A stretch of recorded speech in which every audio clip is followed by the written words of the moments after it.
Hi everyone, we're To Die For Games. I'm Mandy, the board gaming pinup girl. I'm Tracy, the gaming maven. I'm Stephane, the games teacher. And today we're going to talk about one of our favorite two-player games. So this is not a strictly two-player game, but plays best at two. So we are looking at Santorini. So guys, let's talk about Santorini. Santorini is a fairly new game. Actually, it's an old concept, but newly published by Roxley Games, designed by Dr. Gordon Hamilton. Plays 2 to 4 players, actually, although the base game is for 2 players, in about 20 minutes. Yep.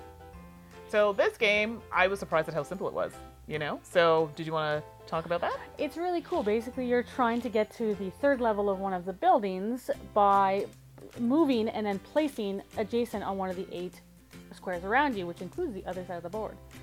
So what you're trying to do is you're trying to go up and get up to the level without the tower dome being put on top, because that actually negates being able to get onto that building. So strategically, you're trying to, work against your opponent's 2 pieces, trying to, go up and get there first before the other player does. Yeah, it's a lot of blocking each other. And the worst is when you can see ahead where you're like, yes, I can block them, but oh. And there's physically nothing you can do to stop them from winning because you have limited movement. I think it has to be adjacent, or I think you can move diagonals as well. You move one to one of the adjacent 8 spots, and then you build on one of the adjacent 8 spots where you are. Now, the game is, this particular version of the game, because it's been in design for many years now, they've included a bunch of god cards based on the Greek and Roman mythology. And each of the god cards affects the gameplay in one way or another. So you could get advantages in certain circumstances and not in others.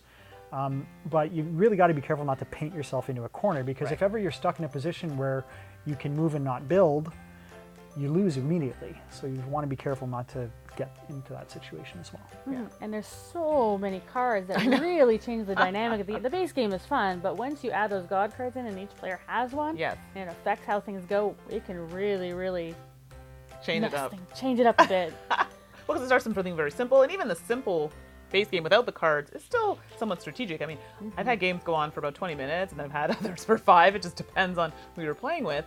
But simple to explain, but still a lot to think about while playing. And then to add the god cards in there, you're like, oh my goodness, now you just added a whole other element. So, and I think they have the god cards, and then there's the advanced god cards. So, I mean, there's lots of replayability, which is a bonus in any game. So if that's accessible, replayability. Those are all amazing things. This dethroned Quarto for me for 2-player games. I really like Quarto. It's simple. It's got nice quality pieces in a 2-player game. And it plays fairly fast, and everyone can learn it because it's like tic-tac-toe.